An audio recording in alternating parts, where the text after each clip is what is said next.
disrespected, insulted, snubbed, and left with something to prove. 9 wins, 0 losses. And yet the Oklahoma Sooners are the 8th best team in the country. A team that looks like they've found their game. Led by a freshman quarterback who truly embodies the name of Superman. And a running back who's returned to the game looking better than ever. Oklahoma looks like the Big 12's team to beat, and it comes at the perfect time. Sooner fans, welcome to Championship November. With 3 big-time regular season contests remaining, it's that time once again. Today, the Crimson and Cream begin their push for the playoff. 3 games to decide the fate of the Sooners. The last time Oklahoma traveled to Waco, we saw a comeback for the ages. How will they fare today? Will Oklahoma keep their November winning streak alive? Or will they drop their first game of the season? It's the Oklahoma Sooners and the Baylor Bears. From the banks of the Brazos River at McLean Stadium in Waco, Texas, this is GameDayU.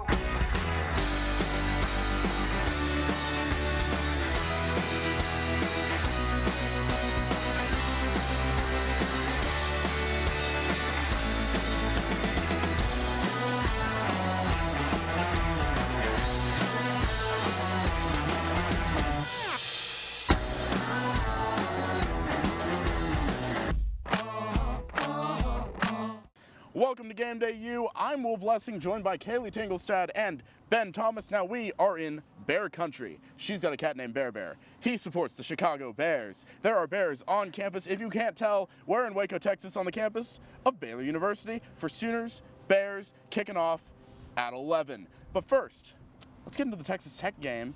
What's your takeaway, Kaylee? You know, it was a little bit ago, a couple weeks ago, but a big thing that was crucial for the Sooners was they controlled the ball, which is something that hasn't been seen in a while. Another big point is Caleb Williams. Superman, he was ready for Halloween that game. Again, had 6 touchdowns, the first quarterback since Kyler Murray in 2018.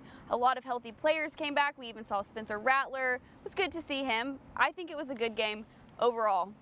It was. It was one of the first convincing wins that the Sooners had. Ben, what do you got? Yeah, definitely. It was definitely a convincing win, and Caleb was dynamite like always. But for me, the return of Jalen Redmond was huge for this defense as they're slowly getting healthy. They're going to be healthier this week today as well.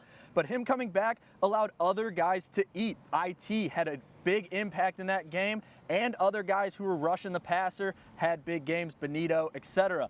And so having him come back, getting more healthy after this bye week as well, all the momentum for the Sooners team as they head into Championship November. Absolutely. This was one of the first convincing wins that the Sooners had, and getting all these players back allowed for the Sooners to really make these big plays that we've been missing from them. We had turnovers, we had tip passes, we had bomb touchdowns. It was just a fun game to watch from the Sooners. And speaking of returning players, Delaren Turner-Yell back on the field. Let's hear from him on the Sooners entering Championship November. Right. Here we're just big on finishing, and so we have an understanding that in order to get in those games that that everyone loves to play in at the end of the season, that you have to win in November, because that is when those decisions are made. And so we make it a big deal to play our best ball in the month of November. And like you said, I haven't had to experience a loss in November here, and I just hope to keep the streak going without losing. one of the biggest talking points coming from college football is the release of the college football playoff rankings. Now, the Sooners have been number 8 for 2 weeks in a row, but let's talk about the whole picture. Kaylee, what is your takeaway from this week's set of rankings? I'm going to go with Oregon's too high, Ohio State is too high, and even I think Cincinnati's too high. Ohio State has been unimpressive this season so far. I mean, they lost to Oregon. They barely beat Nebraska last weekend. I mean, that game was just not good to watch if you're a Buckeyes fan.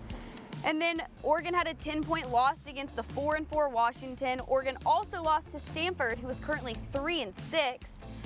And Oregon also had close games against UCLA and Cal. And then moving on to Cincinnati, they're an American Conference team. Don't get me wrong, I love the American Conference for East Carolina, but they have not been impressive as well. They've been playing teams, they almost lost to Navy, they almost lost to Tulsa. These close games, and the argument for OU is that they've had close games, but Cincinnati is still 3 spots higher than OU.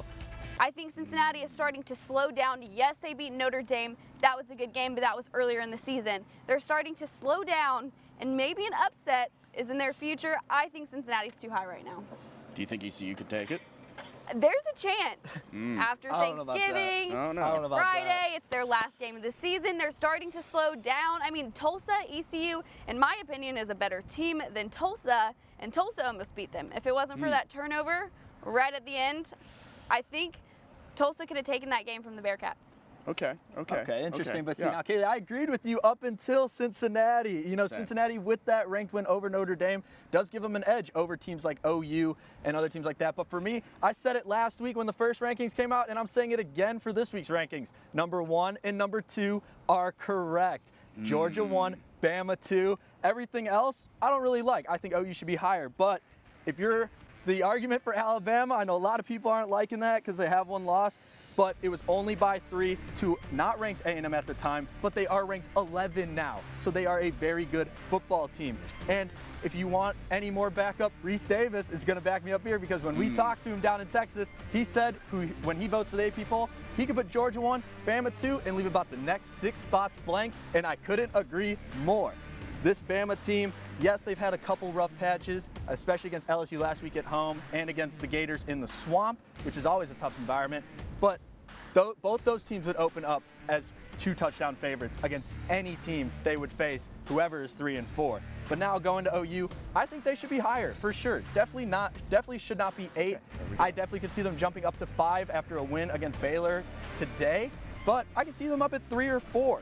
I mean, this team definitely hasn't looked like the second best team in the country, and they don't really have any big-time wins except for against Kansas State. I guess it's the best win. Texas was a good win. It was a good win, Texas but like was a good win for them. Texas isn't that great this year, so it doesn't look as good. But if you're OU, you just got to keep winning. You just got to keep winning ball games, especially this month when you have Baylor, Iowa State, Oklahoma State, possibly 3 straight ranked matchups, and then the Big 12 championship game against another ranked opponent. So OU, just keep doing your thing. I know the number 8 spot isn't the best, but I think they should be higher. I think they will be higher if they keep winning, and I think they need to have a big game today. Ben, you make a very interesting point about Alabama specifically, because one of my big proponents against them was they lost to an unranked A&M. They lost to the Aggies. They're playing the Aggies again this weekend, the New Mexico State Aggies.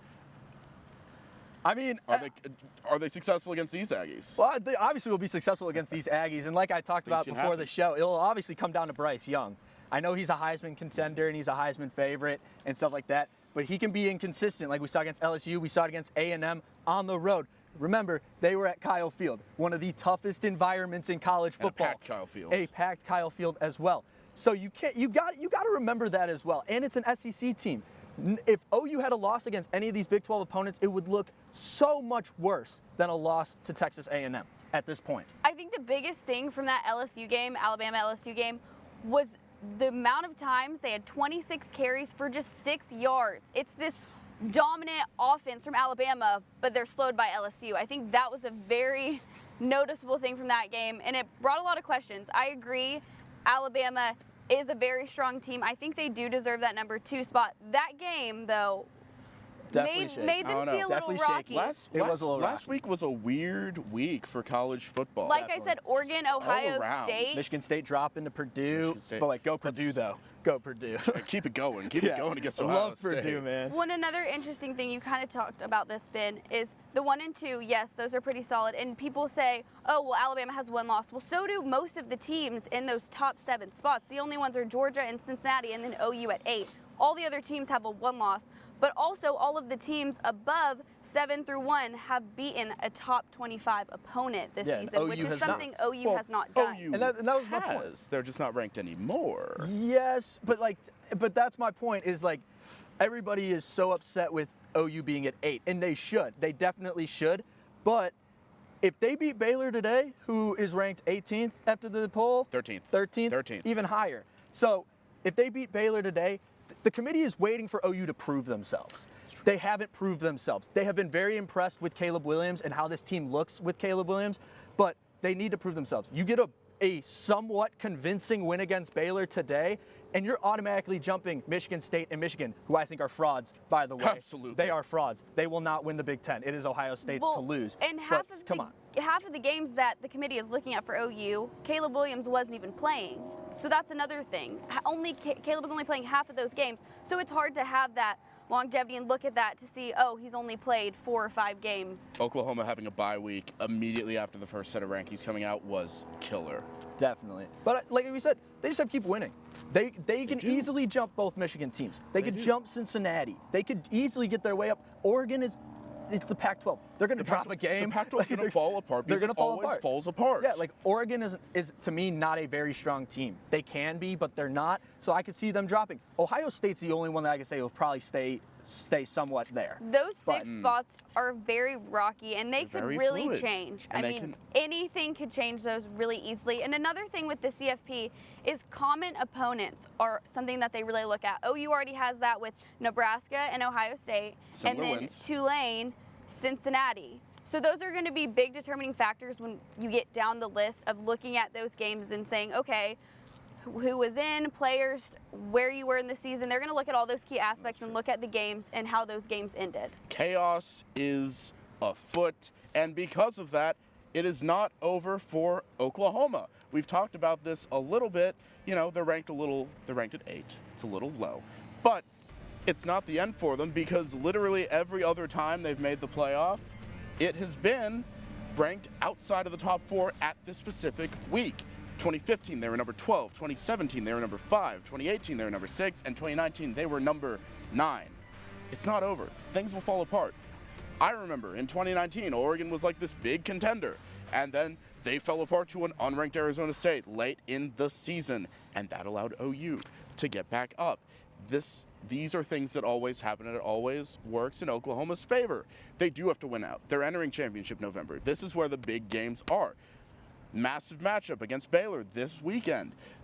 Massive matchup against Oklahoma State in 2 weeks. If Iowa State can sneak into the CFP rankings, that's another ranked matchup. And if they can all stay ranked towards the end of this, that boosts the resume. It's just a very backloaded resume for Oklahoma. But if they win, they're in. The playoff cannot deny an undefeated Power 5 conference champion. No, and especially a team like Oklahoma. Exactly. Which we know they're going to put up points. They're going to be great. The defense, once they get healthy, can be dominant.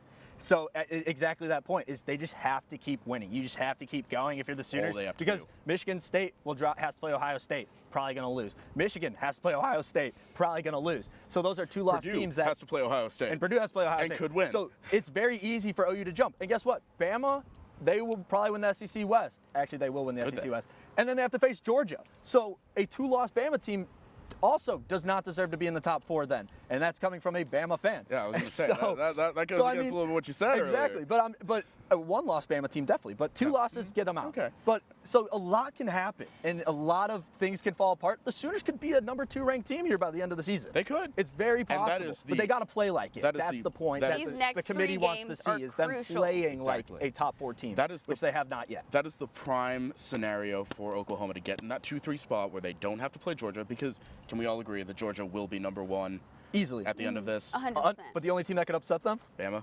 Roll Tide. Bama. Yep. Roll Tide. See, okay, different point. We're talking a lot about Bama. We're talking a lot about ranked matchups. How do you think the Iron Bowl is going to shake out?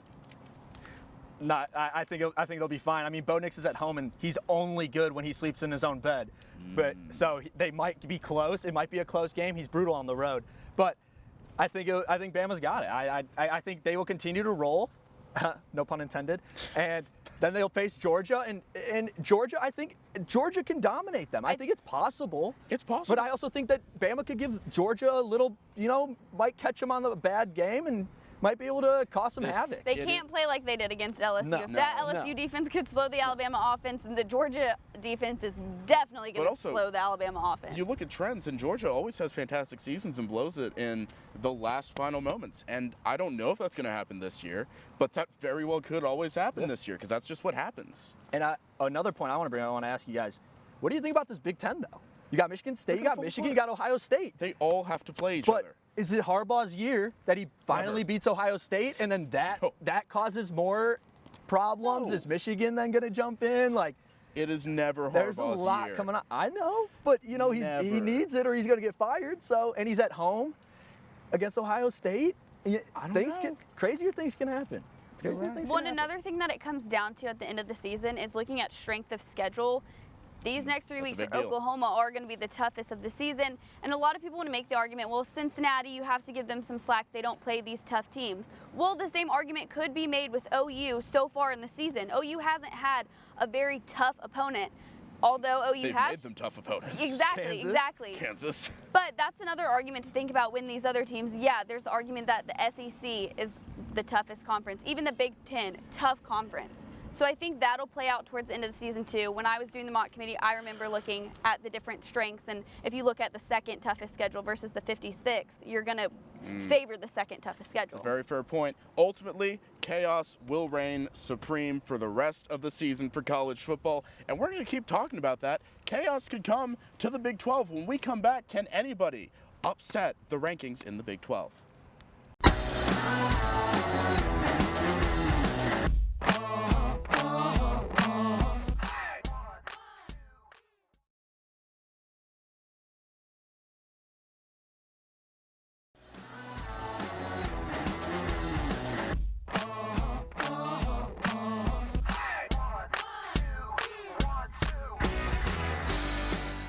All right, we're here on the campus of Baylor with the actual Baylor Bears behind us, and I want to find out what the people here think about the upcoming game. Let's find out. I think Bears by 15 points. It's sad that we lost to TCU, but hey, I have no doubt that we can come back from that and come back strong. Stick with the Bears, Baylor all the way. I think the Bears are gonna win. I think it's gonna be a very close game, but the Bears are gonna pull through. Spencer Rattler is not starting, or is he starting? Not starting. Okay. Well, I kind of wanted Spencer Rattler to start because I think he's not as good. But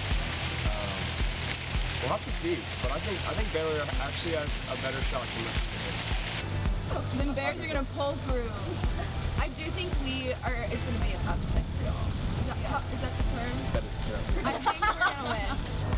I think it's going to be tough. Obviously, Baylor's got a a long week of practice after losing last week, so I'm afraid they're going to be really on their game. They're not going to be caught off guard, but we just took a tour, and the students are a little overly confident. 50-0. Actually, I think it's probably going to be like 42-37. 35-28 Baylor. Let's go. Okay. Sick 'em. I think 14-7 Bears. I honestly think that we're going to get blown out. But the last time I thought that, we beat Iowa State. So, maybe. Well, let's get a score for this. I said 45-10. All right. Well, from what it seems, a lot of pride in the Baylor football team from almost everyone. We'll see how the game shakes out. Welcome back to GameDay U. Real fun running around Baylor's campus yesterday. Fantastic time, hoping for a fantastic game today. But now, lots of coaching changes in the Big 12. Before we get into our points, let's hear Coach Lincoln Riley on the changes. To see two guys out mid-season like that, and one with a winning record and one is undoubtedly the greatest coach in the history of his school. I don't know all the circumstances behind it, but seeing Gary Patterson go out in the middle of a season is just, I don't know what to think of it, man. I was sick when I heard the news, to be completely honest. So now let's get into our points on the coaching changes, specifically Gary Patterson out at TCU. I'm going to have to say that he just deserved more respect than that. Everyone knows that he is the reason that TCU is the program they are. He's helped the university, not just the program, and even Fort Worth. Like, he's helped that town, hotels, restaurants. It's become a way bigger town because of this man. He also, because of him, student applications increased. He's just done so much for that program. Yes, they were 4-4, rough season, but he didn't deserve that. We're going to get rid of you. I get him kind of just ready to leave, walk out. I think I would want to do the same thing if I was put in that situation, but he did so much for TCU. I don't think he deserved that kind of boot out of there. No, absolutely not. Definitely not. I agree with you there. Honestly, I think he should have gone out on his own terms, and it touches off that point that Kaylee made. It's a respect thing. In his 21st season with TCU, he's 181-79 as a coach. Before he arrived, TCU wasn't even in the Big 12. No. They were in the Conference USA, so not even a Power 5 conference, and through the 1990s, only had 4 winning seasons before going 10-2 in 2000, the year he took over. And then they joined the Big 12 in 2012, and they had 9 winning seasons leading up to that in the Mountain West Conference, still a Group 5 conference.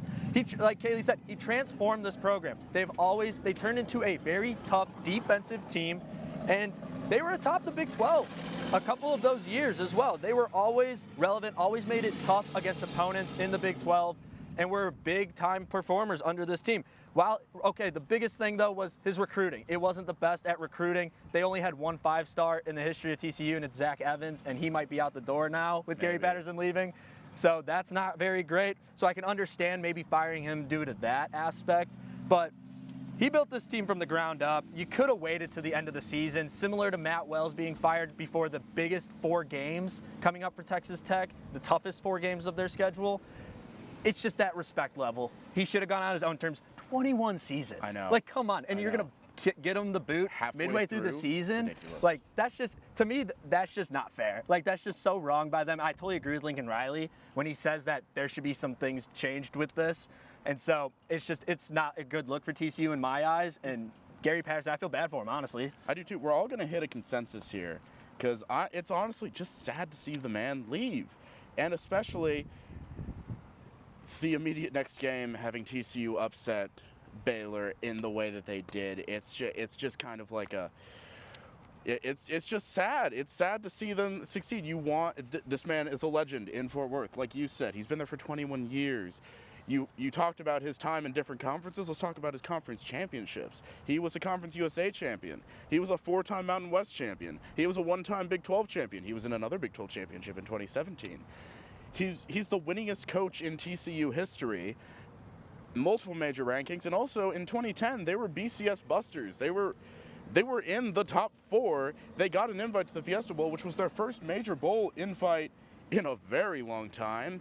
It's just, you kind of want to see the man go out on his own terms. You want to see a big celebration. You don't want to see a mid-season exit, and especially just an added bite is them then upsetting one of the best teams in the Big 12s with a different coach under them. It's just sad to see him go. Not a good look. And you have to think about it. Those seasons before they joined the Big 12 as well, in the Mountain West, 7 bowl wins. Yeah. Out of those 9 seasons prior to them joining the Big 12. So, I mean, he has success everywhere. He's a bona fide Hall of Fame coach in my eyes. And in the Big 12, I feel like TCU is just even that forgotten one. Even when they play well, they're just kind of that forgotten team. You have Texas and Baylor and Texas Tech, all of those schools in Texas. TCU, I think, just kind of gets kicked under the rug a little bit sometimes. A little bit. When they aren't completely dominant, they do, unfortunately.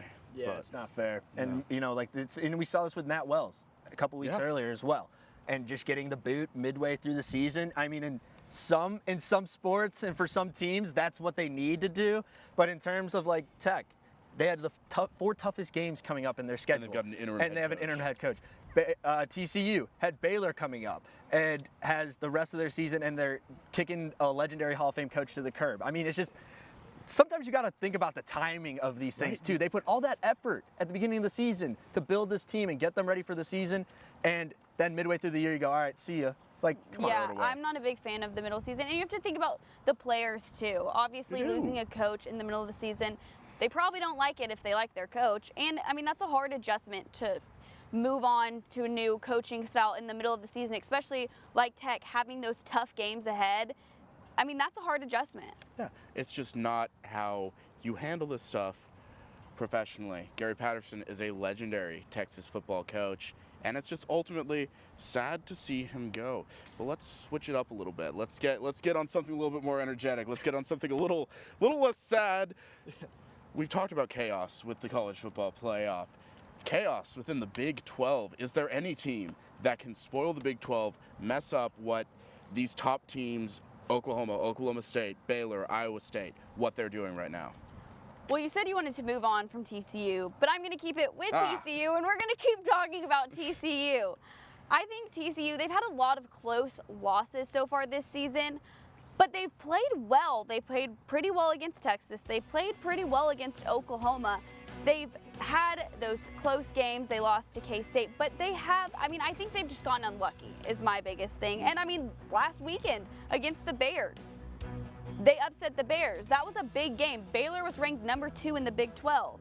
Chandler Morris coming in, he has a lot of confidence in the pocket, and we haven't seen much of TCU with Morris yet. I think that'll be a big shift for TCU and really push them up to upper in the Big 12 and make those spoilers. TCU didn't even have the star running back Zach Evans, and they only rushed for 94 yards, but they still found a way to move the football, which is really key in that game. The Horned Frogs' remaining games are Oklahoma State this weekend, Kansas, and Iowa State. With a rocky Spencer Sanders and a head coach who does not know how to close the storybook, it's not out of the question that TCU can upset the Cowboys. Kansas is Kansas. I think TCU could pull that one off. And then Iowa State, I think, is going to be really tired out by the end of the season. After playing Oklahoma, we all talk about how Oklahoma is that Super Bowl game for all of these Big 12 teams. So they're going to put all of their energy into that Oklahoma game. And then they might just brush off TCU, and TCU could take the Cyclones in that game. It would be great for TCU to do that. It would be sad for them to do it without Gary Patterson. Well, and another thing is I think these players are still playing for Gary Patterson. He's not on the sideline, but I think this is a good push for them to show their coach that they can do it. A tribute to Gary. Yeah, from exactly. the Horned Frogs. That's what I'm hoping for. Okay. All right, Ben, what you got? Definitely. All right, I'm going to go to a different purple team in the Big 12, and I'm going to go to Kansas State. And I think Kansas State will be the spoilers. They're sitting at 6-3.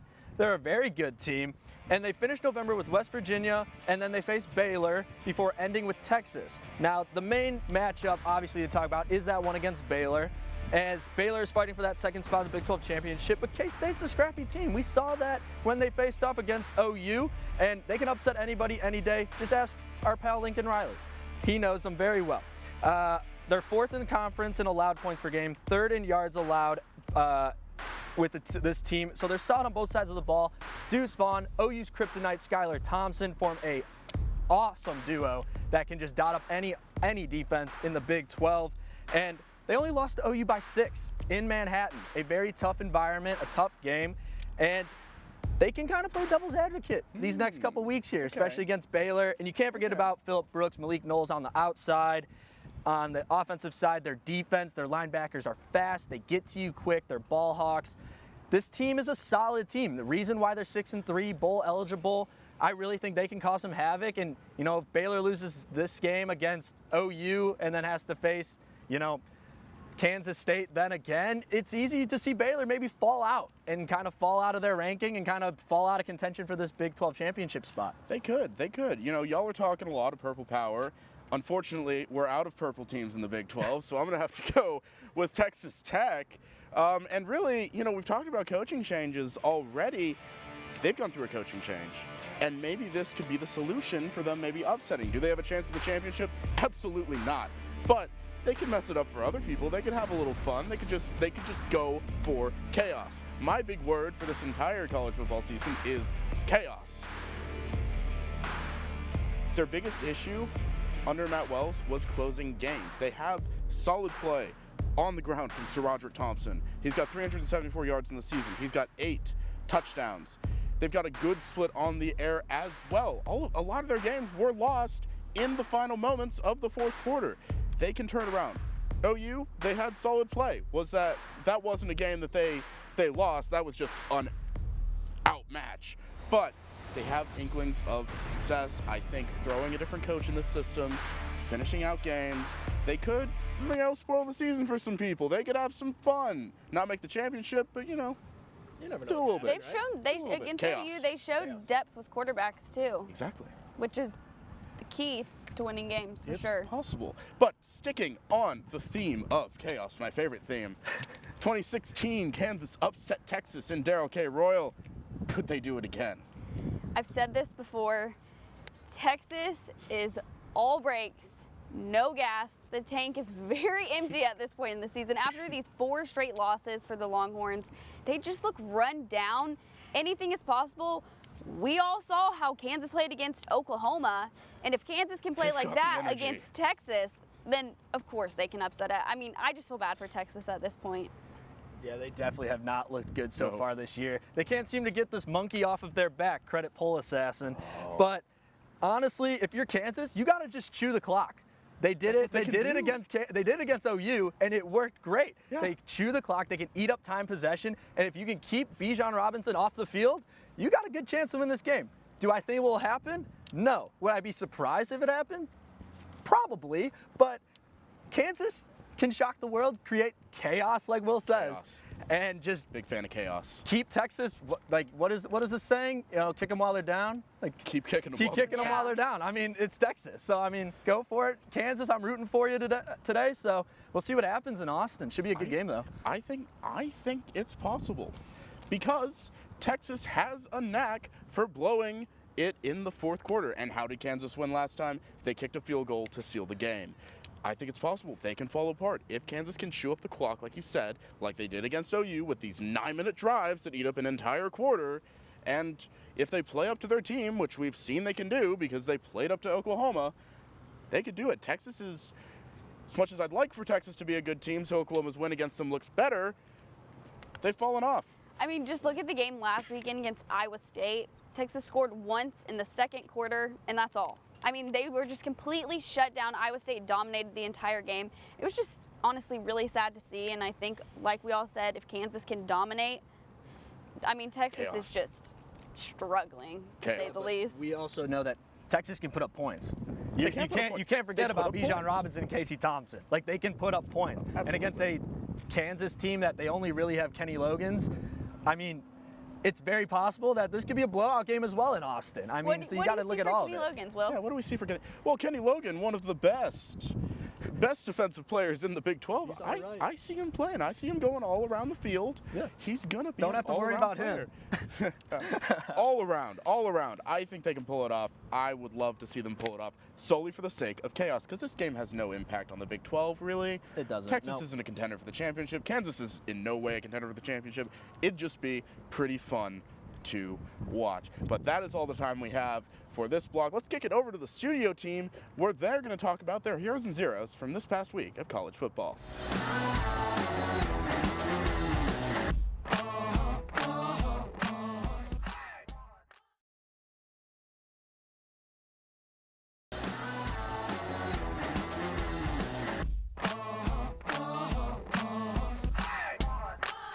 Good morning and welcome back to GameDayU, the award-winning student-produced pregame show here in Gaylord College at the University of Oklahoma. I'm your host, Haley Hurst. This college football season has certainly kept many fans on their toes. But before we start breaking down last week's matchups and going over this week's, Dylan Rivera is here to give us the top 5 plays for Week 10. Thanks, Haley. We've got some great catches and a couple of trick plays this week, and we start in South Florida. Miami hosting Georgia Tech. Tyler Van Dyke drops back, and he's looking left for Mike Harley, who hauls it in with the defense all over him. How did he even manage to pull that one in? The defender's got his back to the ball, and Hurley's able to locate it and make the incredible TD catch. Miami would only win by a few, 33-30. A prime-time SEC matchup. LSU and Bama. Quarterback zips one left, and linebacker Christian Harris is there in coverage, and the deflection goes right in the hands of Jalen Armour-Davis.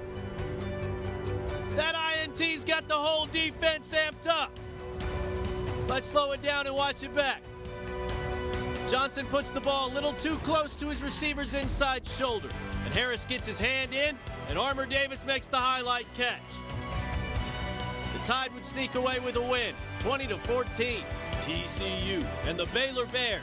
The Horned Frogs call a flea flicker, and former Sooner QB Chandler Morris slingshots one high into the Fort Worth sky. And Quentin Johnson puts that right hand out and makes the unbelievable one-handed grab. The pitch and catch goes for 51 yards. Watch it from this angle. Morris launches it out there, and look at how it just glues to Johnson's hand.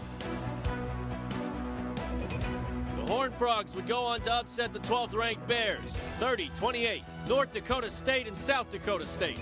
It's a 4th and 1, and the Jackrabbits show QB keeper, but snap it between the quarterback's legs to Pierre Strong Jr., who makes the quick jump pass to tight end Tucker Kraft for the trick play TD. They fake the Oladokin keeper. Then another fake from Strong Jr. into a passing touchdown for the senior running back. The Jackrabbits hand the Bison their first loss of the season, 27-19. And our top play, from Purdue and Michigan State. Just like the last play, it's a fakes galore, showing jet sweep, then the reverse, and into a screen pass. All 5 linemen in front of him start eating up blocks. Anthrop cuts back inside. 2 more blocks downfield, and the Boilermakers find pay dirt. Put 6 of them on the board. The trick play works out perfectly, and the touchdown would help lift the black and gold over the undefeated Spartans, 40-29. Haley, that's our top 5. I'll turn it back over to you and the analysts in the studio. Thanks, Dylan. This morning I am joined by our lovely team of student analysts, Stone Weber, Addie Crawford, and Dakota Wapakichi. How are we feeling about last week's games? Pretty excited. A lot of upsets, a lot to talk about today. Pretty good. Absolutely. Now, there are some players who went above and beyond last week to earn recognition as their hero for their team. So, Dakota, who is your hero from week 10? I got the transfer to Texas Christian University, Chandler Morris. That man went off. It was kind of reminding me of Johnny Football. He completed 29 out of his 41 attempts in the game, dropping 461 yards on the Baylor Bears' head. You know, it was the first time a Texas Christian quarterback has thrown over 400 yards in a game since 2016. Going into that game, he only had 131 passing yards on the year. But whenever it started, it was lights out. He had all the swagger, he was shaking off tackles, and he was throwing dimes. Morris's heroic efforts lifted them past the number 12 Bears in a 30-28 win.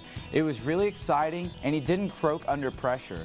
It was pretty good. I mean, he was probably fired up with Gary Patterson being fired and let go, but I mean, no one could stop him on that field last Saturday.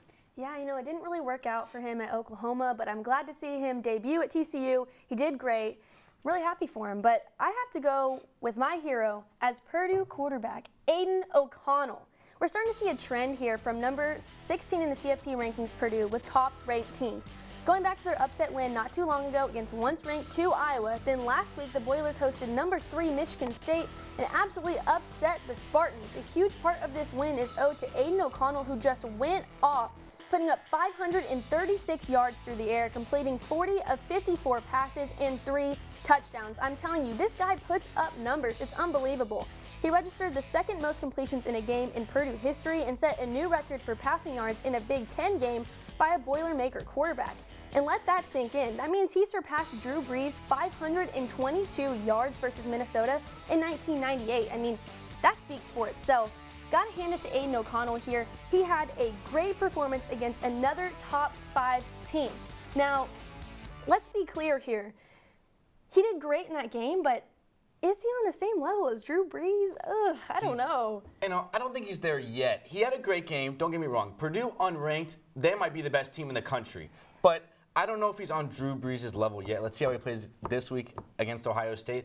But my hero this week has got to be Travis Dye. Oregon has been inconsistent ever since they went on the road to Columbus and beat Ohio State but Dye has been there for this team. He ran for a season-high 211 yards on 28 carries Saturday in Washington. It was a tough, rainy game. Anthony Brown wasn't able to throw the ball very much, but Dye, as you can see in these inside zones, these sweeps, he was able to run through this Washington defense, and he's only 5'10", 190 pounds, but he is a hard runner, and I know Mario Cristobal loves to see that. If Oregon has a chance to make the playoff, it will have to be because of Dye and his hard running.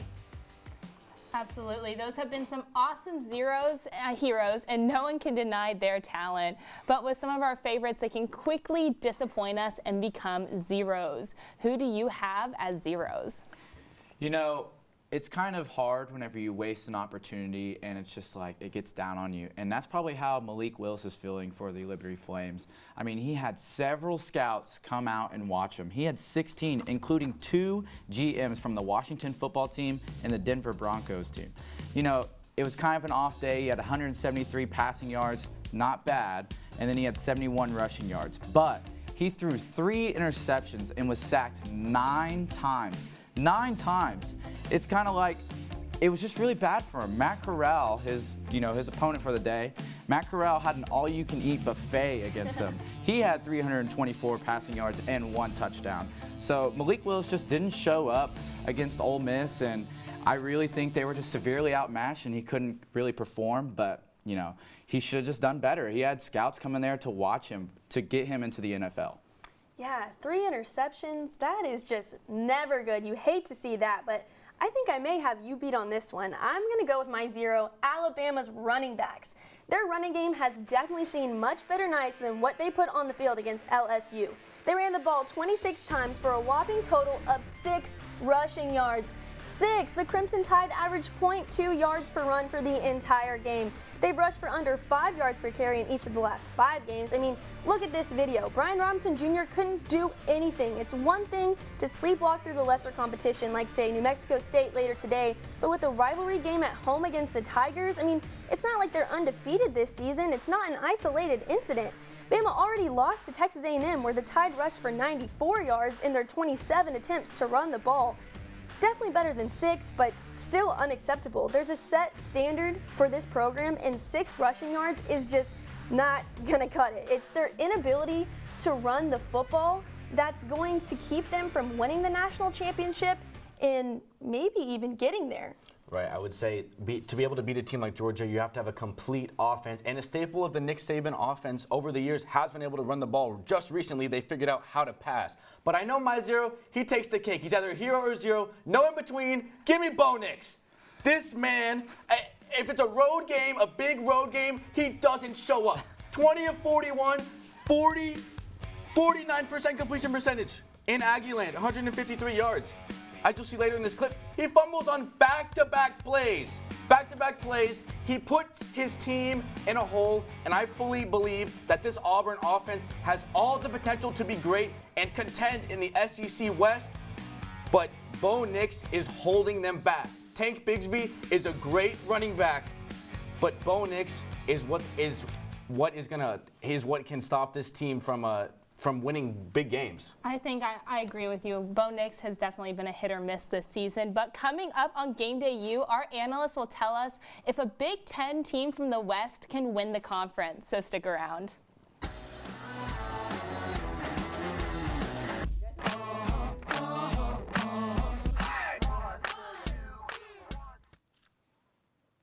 Pierce's.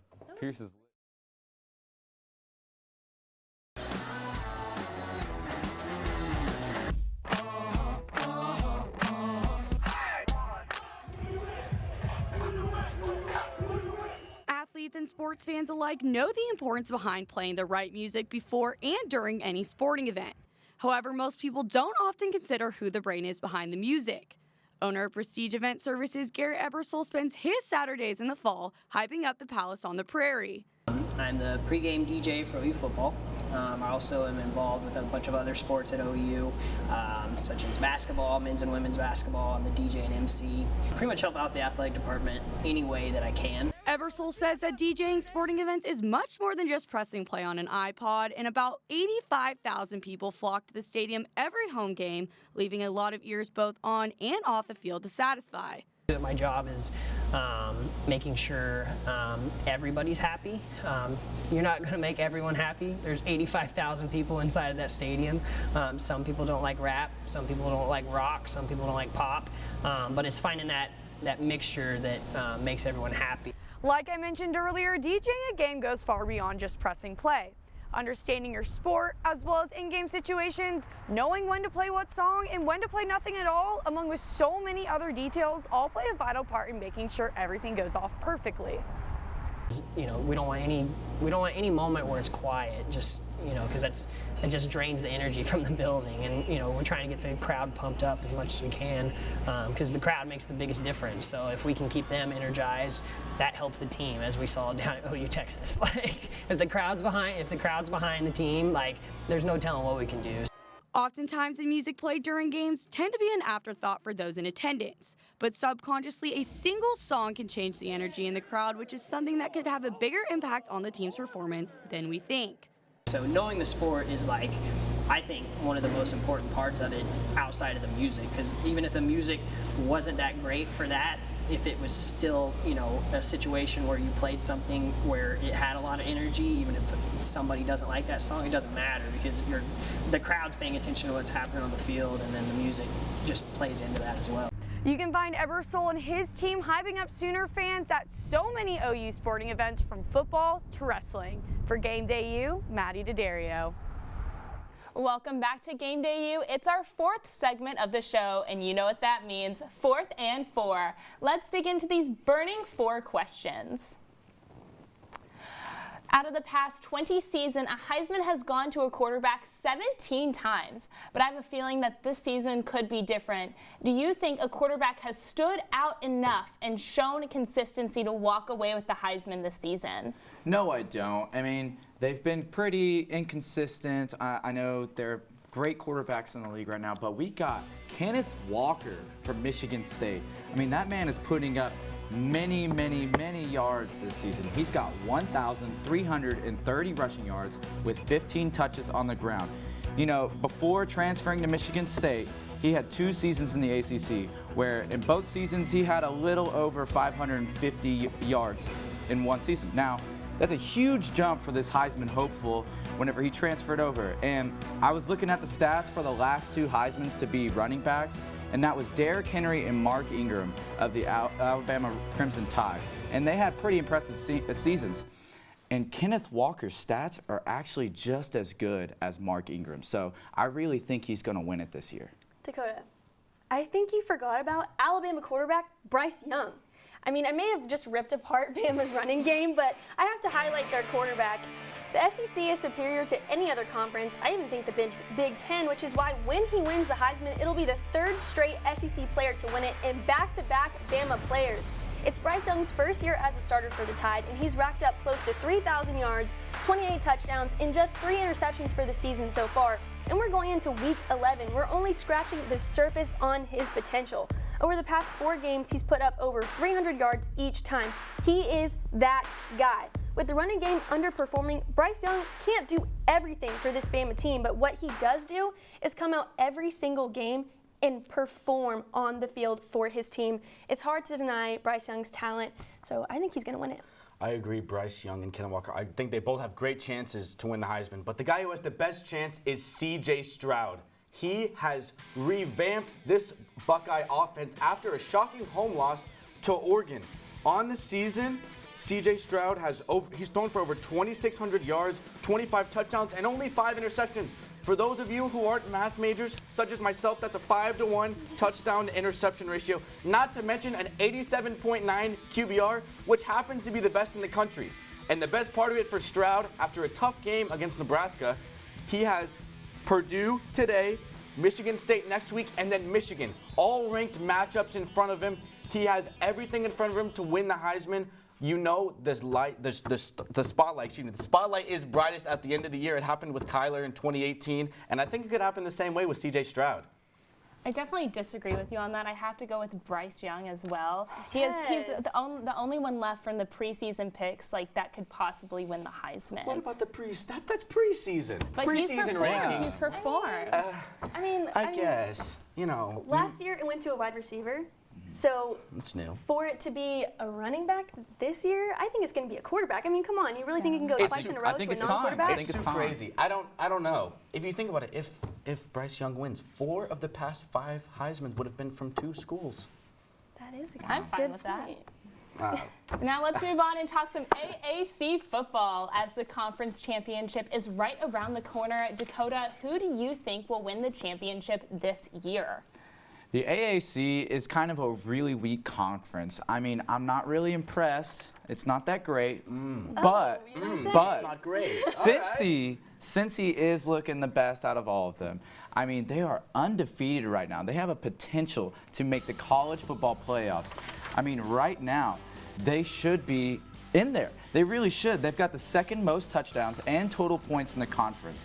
They have the best defense in the conference, only allowing 16 touchdowns this year and about 15 points per game. Now, I know last week against Tulsa, the Golden Hurricanes put up a good matchup. But I mean, with that close game, how can Cincy not be motivated? Coach Luke Fickell and QB Desmond Ritter will put on a great run in the last part of this season and be the first group of 5 in the playoffs. I really believe them. And last night, they did let South Florida have 28 on them. But I mean, I really think they're going to turn around for this last part of the season and look really good. Right, and I think that's the problem with it. It's like, oh, Cincy was playing great, and now they're not playing great. Which is it? Pick one. Like, are they really good? Are they okay? And it's interesting with your stats. You said that they are the best in the conference, but you just said the conference was bad. So that's the confusing part for me. I think the College Football Playoff Committee, which is a joke, but they will put in a group of 5 team this year. I think it'll shake things up. I know we got some great teams like Ohio State, OU, Alabama, Georgia, possibly Oregon, Michigan, maybe Michigan State. Well, there's a reason why the AAC teams don't make the playoffs. It's because of their weak schedule. Exactly. They capitalize on It's a group of 5. They're not the Power 5. Power is good. If any year, why not this year? Why not this They year have put to them win in? with style, too, though. If they wouldn't even make the playoffs, they have to win with Is style. winning by 20-something points, maybe just a little under 20, not good to Are they go in? South Okay, all Florida? right. They gave up They're 2-8 They gave now. up a touchdown with a minute and a half left in the game. That is a garbage time touchdown. The backup was in the game. That's not real.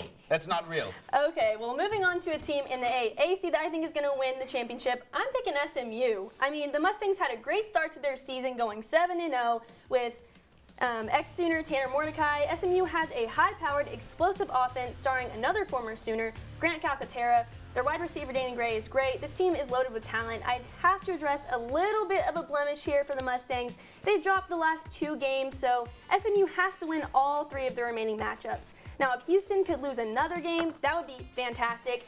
Memphis, unfortunately, beat SMU last week, so maybe that momentum could carry into when they take on Houston. Those losses, they're just going to light a fire for them to get the upset against Cincinnati on the 20th, which I definitely feel like is a possibility. We've seen the Bearcats have some major scares with Navy and Tulsa, so I think SMU has what it takes to pull off the win. I think SMU is a great pick there. The problem has been the teams that haven't been able to upset since you have been this close, they don't really have an offense. SMU has an offense, and my pick, another team from Texas, Houston has the offense. I feel like the theme of today's show has been offense, and I'm here for it. This Cougar offense has scored at least 40 points in 6 games. Only 2 top 10 teams have done that, which is Alabama and Ohio State. And Houston's not even ranked. They only have 1 loss. At the start of the year to Texas Tech, which doesn't look great now, but it was the start of the year. They did beat SMU at home a couple weeks ago, but the X factor of this offense is sophomore receiver Nathaniel Dell. The Alabama A&M transfer, he's had a heck of a season so far with 56 receptions for 839 yards and 8 touchdowns to go along with it. This team has more than enough firepower to knock off your overrated Cincy. Oh, yeah. Wow, are you kidding me? No, I'm so serious right now. I understand that Houston's a really good team, and Houston and Cincinnati are going to the Big 12. But, like, come on. Cincinnati's literally putting up so many points on people, just like Houston. but they also have the defense to back it up. I literally just said it earlier. They are the best defense in the conference. In the conference. Now, I agree. The start of the year, Cincy's offense was explosive, and their defense was playing lights out. They were blowing up people at the start of the year. I don't know what happened.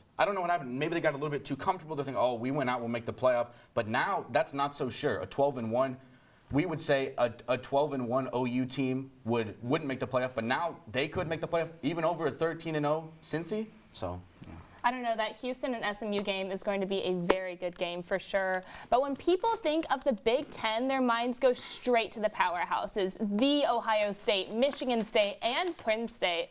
But what I want to know is, can a team from the Big Ten West walk away with the conference title this season? No, not at all. Columbus, Ohio is a great city, and the Ohio State University is going to take it all. They are that team. The statistics on this is just insane. I mean, they've scored 51 touchdowns on the year, beating the second best in the conference by 11 touchdowns. They've scored the most points this year with 404, beating number 2 by 78 points.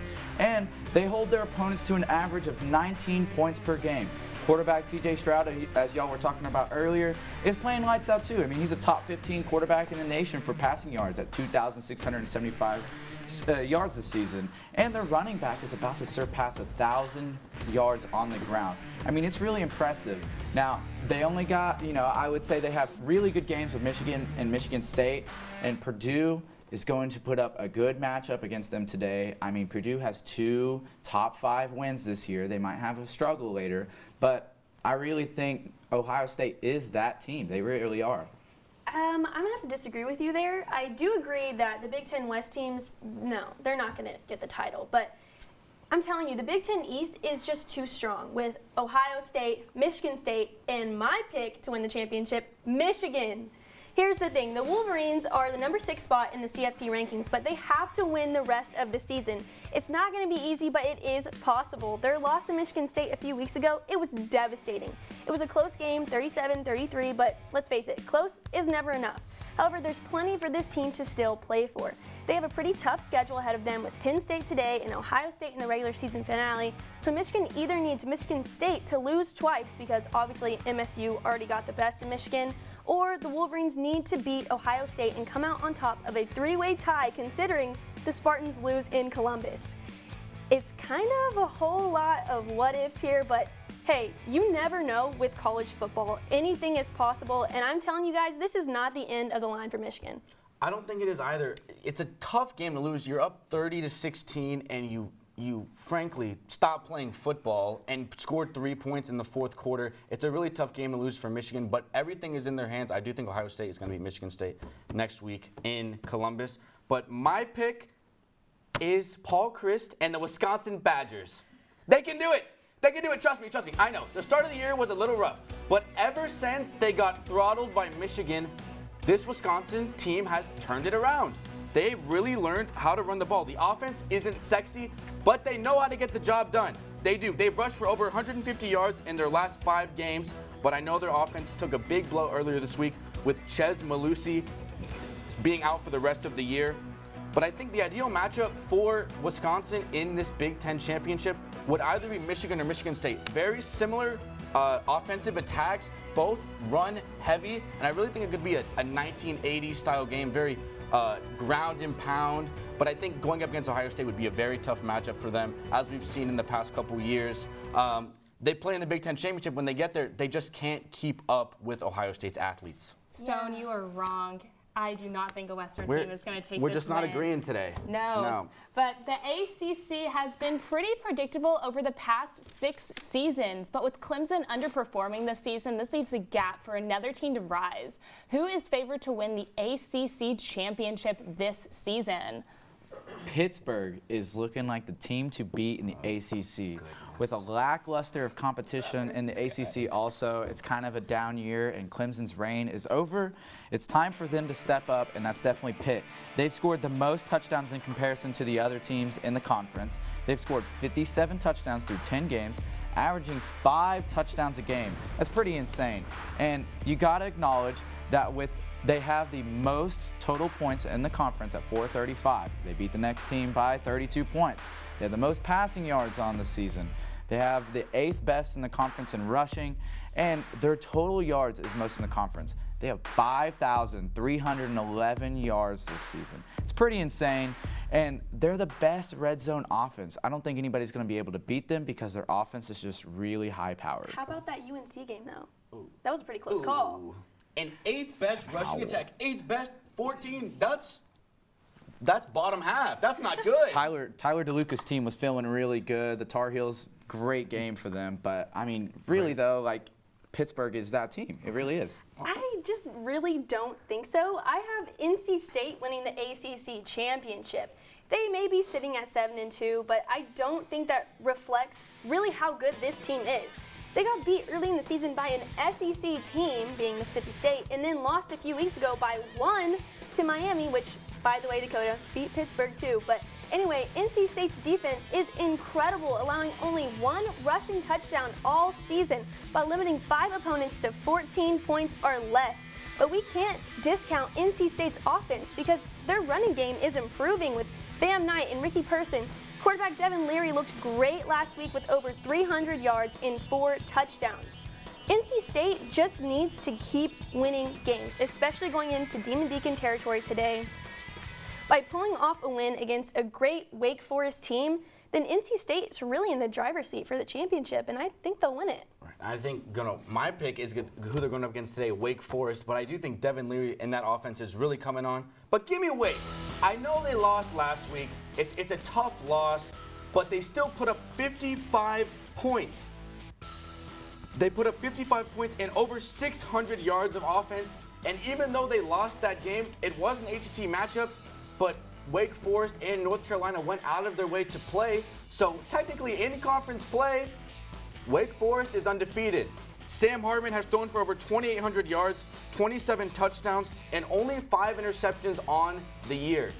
They've really come into their form, and last week it was a tough loss, but it was a fluke game for this Demon Deacon team. Yeah, I got a question for y'all. Do y'all think Clemson is going to come back maybe next year and be a really good team again, or are they going to be stuck in the mud for a little bit? I think if they're going to go back, it has to be next year. I think you can't have a whole couple, we're rebuilding or reloading, as some of these top teams, just Alabama, Ohio State, Oklahoma, these teams reload and are revamped, ready to play for the next year. You thought DJ Uiagalelei, Dabo Swinney was talking about him like he was Deshaun Watson and Trevor Lawrence combined, but he got benched. So really, I don't think so. Not next year. I didn't think so either. Beginning of this year, I thought they were the team to beat, and I was like, well, they're not that great, but they're not that bad, and they've been pretty bad. I actually called it the dark horse this year. If someone was going to make the playoffs, it was going to be ACC. Someone from there it's not going to happen. But Clemson, man, they're just not doing it, and the comparison to the great quarterbacks there, that's pretty sad. I'm actually really glad to see another team besides Clemson really in the race for the ACC Championship, and I'm kind of glad to see them not in the playoffs this year. It's time for a change of scenery. It's better for the conference. For sure. It's better for the conference and the country. Absolutely. I think we all are happy to see Clemson on the downfall. When we return, our remote team will be telling you what to watch for, doing some call-outs, and giving you their final score predictions. You don't want to miss this.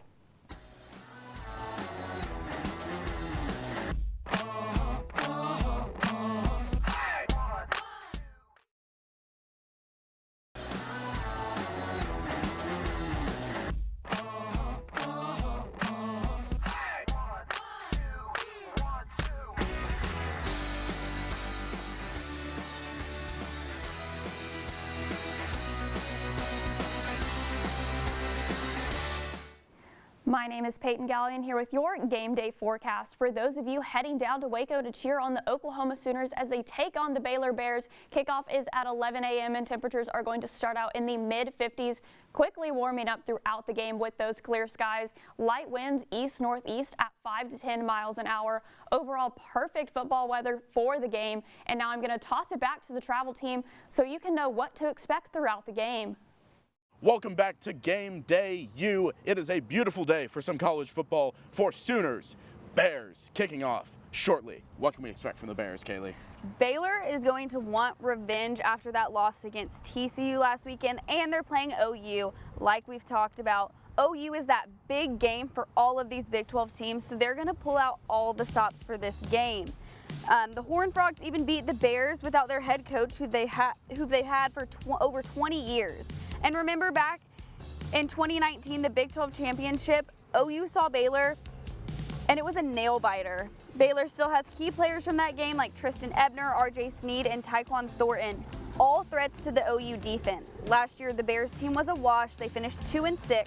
But this year, we're seeing more of a complete team, like in 2019, which should worry OU. OU shouldn't write them off because the Bears haven't been that consistent this season, but it's always a battle, and it's here in Waco. And there's a big environment here in Waco, so I think that could really throw the Sooners off a little bit. Ben, what you got? Honestly, can this Baylor defense live up to its hype? Coach Simmons talked about it in the OU Weekly press conference this week. He said it best. Dave Aranda is one of the best defensive minds, not only in the Big 12, but of all of college football. And coming over from LSU after the 2019 National Championship, that OU knows that defense very well from that bowl game, that college football playoff game where they got smoked by LSU. Absolutely. He's now here. He brings over that same style to Baylor. And they're a tough defense. 5th in yards allowed, 3rd in opponents' points per game. They've had some tough moments, especially against Iowa State in that OT game, with tackling and defending the pass as they give up the 3rd most passing yards allowed in the Big 12. You might be able to see Caleb Williams have a good day then because of that. But they will be the difference makers today. I think this defense will be. They held Texas, and that offense only 24 points. And going against OU, all he needs is a few stops, because if that offense that has been electric this year can hold up their end of the bargain, Baylor can easily contend with OU today. And it'll be an interesting, I think that's the biggest matchup to watch, is this Baylor defense against this Sooners offense that has been clicking. Sooners offense has dropped 50 points in 3 of the last 4 games, and they're looking to continue that stretch coming off this bye week as they're trying to make a statement. And for Superman Williams and the Sooners, it'll be a tough one. Dave Aranda definitely has a good game plan set up. He has against the Sooners, as we saw last year as well, and with LSU. So I really think he will make a difference in this game, and that defense will be the difference makers in how this game turns out. Oh, absolutely. It's great to see Dave Aranda actually getting successful with this Baylor team, especially how last season went. But we're back here. The last time the Sooners were here, it was 2019. The last time Baylor had a successful offense and defense, it was 2019. The last time there was a ranked November OU Baylor game, it was 2019. What I'm saying is we're back in 2019. This is going to be a redux of the 2019 OU Baylor game. And I've got some highlights from 2019. Let's look at these comparable plays. There are big passing attacks from both quarterbacks. There is a solid split between the ground and the air. Baylor does have 2 more losses than they did in 2019 right now, but the way they play is the same. It's explosive. They attack. It's going to be challenging for the Sooners. And this game, like 2019, can help determine the Big 12 Championship game. It's going to be a very interesting matchup. The only difference, this is at 11 a.m. instead of a night game. Yeah, it's not a night game, so you're not going to have that rowdy Baylor crowd. You're not. It's going to be a little bit more subdued. The last time OU lost in November was here in Waco against the Bears. So I think big energy coming into this game. A lot of big energy. A lot of big energy. But I think we're surprised by that offense, too, that Baylor offense. Oh, absolutely. You gotta give him credit. Jerry Bohannon has been electric. He has. At QB this year. And I think that was in 2019. Yes, sir. Just like him. So that's been the biggest surprise as well. So it's going to be a really great game today. It should be a great environment, great, just all around great effort. So this is, and hopefully this will be, an actual ranked matchup that will stay a ranked matchup through the end of the season that can help with the strength of schedule for the Sooners. Hopefully the start to a good championship November. Exactly. Don't need a 28-3 comeback this time. Not at all. Hopefully it is. We'll get into that in a second, but let's get into our call-outs. Who are you calling out, Kaylee? I'm going to have to do it. I'm going with Kennedy Brooks. I am a Kennedy Brooks fan, but against Texas Tech, he was not there. He only had 8 carries for 34 yards. I mean, against Texas, he had 25 carries for 217 yards. The difference there is just insane. OU needs all of these key players to win these games, especially the 3 games ahead. So Kennedy Brooks needs to step it up, be present, and help those Sooners win. Ben, what have you always said about Kennedy Brooks? Hey, feed that man the rock, but obviously against Tech it didn't work. I'm a big Tech. KB fan. I think he could have a big game, and he will have a big impact in November for sure. No, without a doubt. But for me, my call out is the key to this defense. Key Lawrence.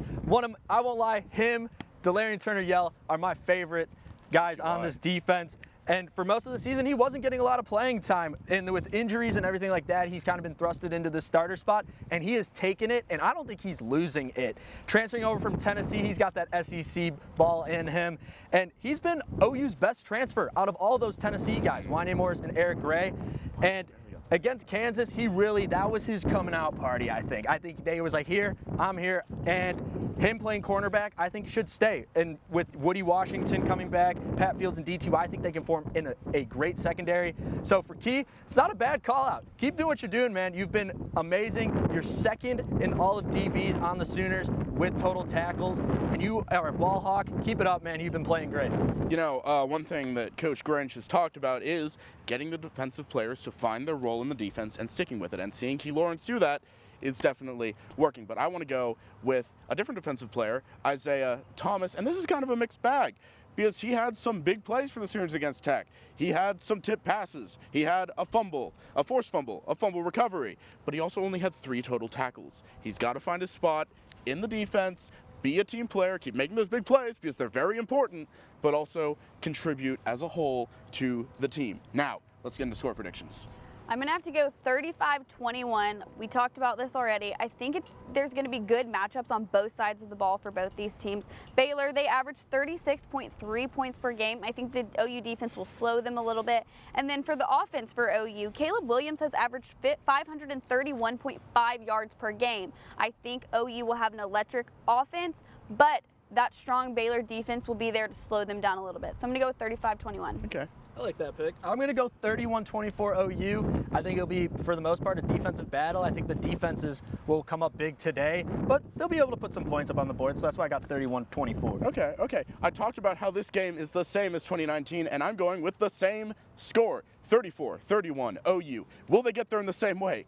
No, but it'll be a very similar game, and that is all the time we have from us in Waco. For Kaylee Tingelstad and Ben Thomas, I'm Will Blessing. We're going to kick it back to the studio team for their upset picks.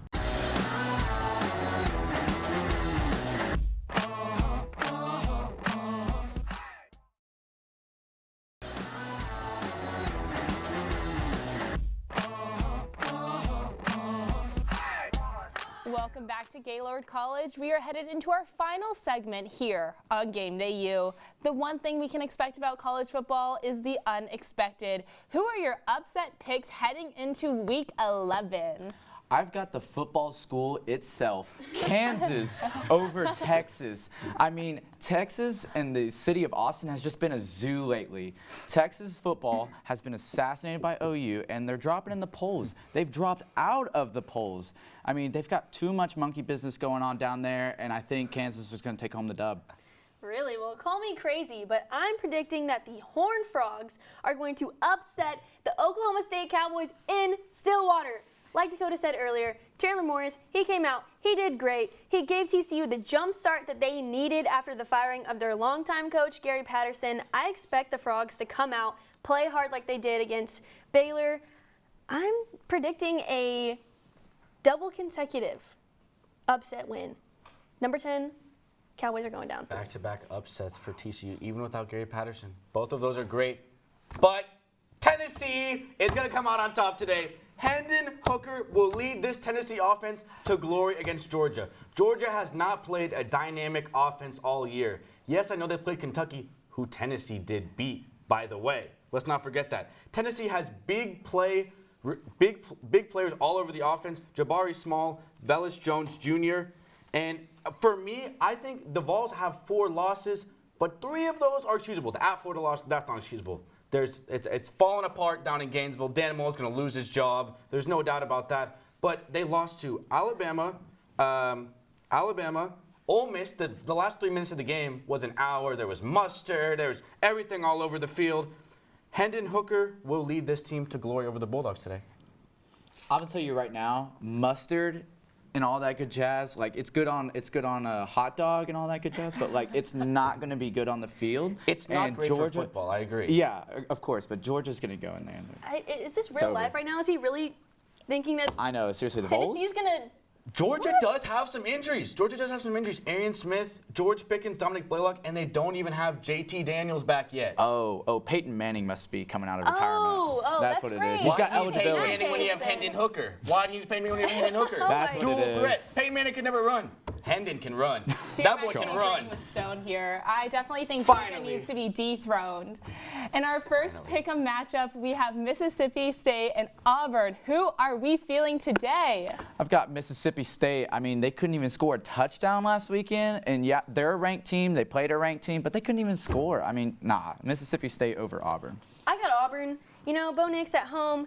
He's pretty good. He's going to go into Jordan-Hare Stadium. He's not going to feel a bunch of pressure. He's going to go in. He's going to win. I'm picking Auburn. Yeah, you know, he has no pressure. He's, you know, one of the most inconsistent guys in the country, two of the most inconsistent teams. Bo Nix puts on his different ankle socks when he's at home, and they will come out on top against Mike Leach's Bulldogs.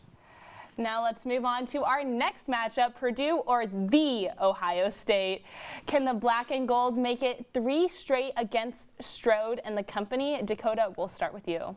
Let's make it 3. I know I said the Ohio State is the best team in the Big Ten, but Purdue is going to make it happen today. They've got all the motivation. Let's make it 3 top 5 wins. Oh, yeah. I'm picking Purdue here, and there's a reason why they get this nickname of the Spoiler Makers. I mean, come on. They're going to come in. They're going to beat Ohio State. They're going to upset. I'm super excited for this game. You said, oh, yeah. I'm saying, oh, no. Purdue is ranked. They shouldn't even show up to the game. Ohio State will win by 3 touchdowns. Aiden O'Connell, he had a great game last week. I don't think he's going to be able to do it on the road at the Horseshoe. Going to be too tough of an environment, and they're going to have that hangover from that huge win last week. Okay, guys, this is a pretty big game we're about to talk about. The 2 top contenders for the ACC Championship, Wake Forest or NC State. Who's coming out on top? First off, don't say they're the top contenders. Don't forget about my guys, Pitt. But in this game, I'm gonna take the Demon Deacons. You know, Wake Forest is great, so I'll acknowledge that they're gonna win this game today. I think NC State is winning the ACC Championship, so of course they're gonna win this game today. Devin Leary became the first quarterback from NC State since Russell Wilson to pass for over 300 yards in 4 touchdowns. NC State's got this. Wake Forest, Sam Hartman, they still put up 55 points last week. I know they lost. It's a tough loss at UNC. Mac Brown is still a great coach, but I think this Wake Forest offense is too explosive for NC State. Texas A&M and Ole Miss have been neck and neck all season long. Are you siding with the team who pulled off the Alabama upset or the team whose quarterback has potential to win the Heisman this season? I'll tell you right now, it's going to be Ole Miss. The Rebels have Matt Corral. It's an all-you-can-eat buffet with that man. I'll tell you right now, he's going to win that game for them. Nope, I'm taking Texas A&M. Ole Miss, led by Matt Corral, is obviously a great football team, 100%. But A&M has what it takes to derail them. They're great on defense. All they have to do is perform on the other side of the ball, and Ole Miss is going down. I'm taking Texas A&M. I'm going to have to agree with Dakota on this one. Ole Miss has the 4th ranked total offense in the country. They average 524 yards a game. Matt Corral averages 280 passing yards a game. A&M only gives up 317 yards a game on defense. Something's got to give, and it's going to be that Aggie defense. For sure. I agree. Last but not least, we have our next door neighbors, the Oklahoma Sooners down in Waco, Texas, facing off against the Baylor Bears. I think we all can agree this is a pretty big game. Will Caleb Williams lead the Sooners to another victory, or will the Bears have an upset in store? Caleb Williams will do that. I'll tell you right now, I was at the Sooners basketball game on Tuesday. I was sitting right behind Superman himself, and the rankings were coming out, and I showed him the phone, and he said, "Oh, that's good. We good." I'll tell you right now, we're going to win today. We are going to win. He doesn't have kryptonite, and they got to be hungry. The College Football Playoff Committee's a joke, and they know that, so they're definitely going to eat up today. Yeah, I love that. I'm taking Oklahoma, too. They have something to prove here. They got to prove to the committee that they are a playoff team, which they are. So I'm taking Oklahoma over Baylor. All right, I'm taking the Sooners today as well. The biggest storyline has got to be Speed D. How will they respond after a couple weeks off? They had a great game against Texas Tech 2 weeks ago, only giving up 24 points, but this is a very capable Baylor offense. But I'm going with the Sooners. Absolutely. Well, that is all the time we have here this morning for Game Day U. For Dakota Wapakichi, Addie Crawford, and Stone Weber, I'm Haley Hurst. Be sure to follow Game Day U on Facebook, Twitter, and Instagram, and tune into some more college football action. Have a fun and safe game day.